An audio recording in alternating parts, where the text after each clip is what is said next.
অসংখ্য মানুষজন এখানে এসেছেন খবর পেয়ে। আমরা আপনাদেরকে দেখাই আসলে কিভাবে লাশটি উদ্ধার করা হয়। কয়েকজন মাঝি সাহস করে আসলে নিয়েছেন লাশ উদ্ধারের জন্য। আমরা তাদেরকে দেখাই। বাংলাদেশ পুলিশ বাহিনীর সদস্যরা গোলাপ হোসেন এখানে ইতিমধ্যে উপস্থিত হয়েছে। দুর্গন্ধ যেহেতু ছড়িয়ে পড়েছে, সবাই আসলে টিকতে পারছে না, এই অবস্থা।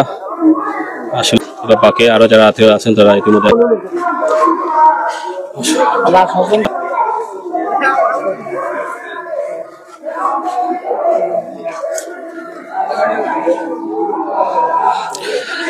হঠাৎ আমরা জানতে পেরেছি মানে লাশটা আসলে বৃহস্পতিবার নদীতে পড়েছিল। গত মঙ্গলবারে আসলে পড়েছে। গত মঙ্গলবারে শাহগলি এলাকা, আমরা তাকে সাগলি বলে চিনি থাকি। গত মঙ্গলবার ঠিক 12টার সময় লাকড়ি ধরা পাইছে না। লাকড়ি ধরা বাদে আর তানে খুঁজ পাওয়া আমরা খুঁজাইয়া পাইছি না। 3টা বাচ্চা লইয়া অসহায়।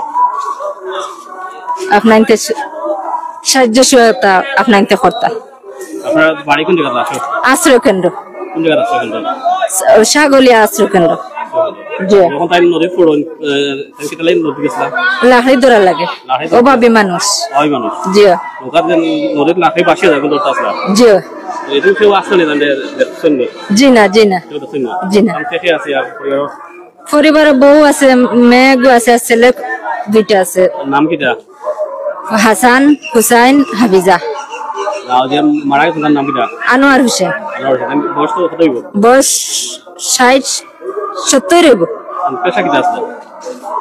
বনর কারবার করতা, বেকারি। বেকারি। জি। আসলে আমরা দুর্ঘটনা ঘটলো লাকড়ি তুলাত গিয়ে। ওইটা আতলে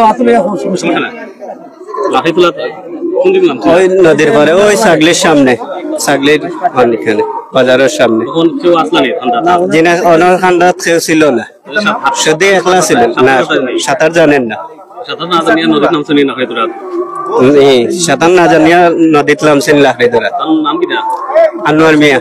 বাড়ি কোন জায়গা? বাড়ি হলো পাঠানডিল্লা। পাঠানডিল্লা। এমনি এখন তখন কোন জায়গা? বর্তমান জায়গাত এখন সাগলিত। জি। এমনি কোনো হত্যাকাণ্ড কেউ মারছিল? জি না, জি না, জি না। স্বাভাবিক মানে নৌকার স্বাভাবিক মানে পানিতে গিয়া মরছে। জি। কারোর কোনো সন্দেহ নাই? জি না। সিলেট পাঠানডিল্লা। পাঠানটিলা স্থায়ী ঠিকানা পাঠানটিলা থানা থানা তোমার সদর। সদর সিলেট সদর সিলেট সদর কোতালি কোতালি কোতোয়ালি।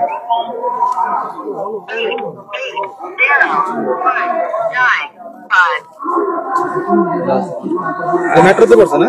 সিলেট শহরে পড়ছে। ইয়েস, সিলেট শহর। বাসার নাম্বার আছে কোনো? না, বাসার নাম্বার নাই। তাহলে ঠিকানা পাঠানটিলা থানা কোতোয়ালি জেলা সিলেট মেট্রো। এই তো যে মারা গেছে। আচ্ছা, বর্তমান ঠিকানা সাগলি আপনার বর্তমান ঠিকানা গ্রামের নাম কি? গুচ্ছগ্রাম।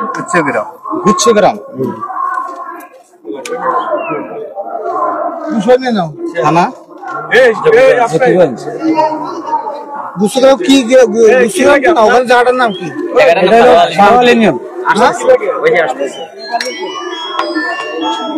কোন ইউনিয়নে?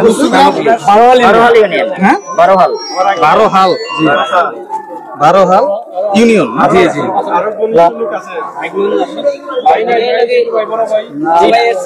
আর সাক্ষী দিবেন যারা সাক্ষী দিবেন নামগুলো বলুন। আপনার? মোহাম্মদ বিল্লাল হোসেন।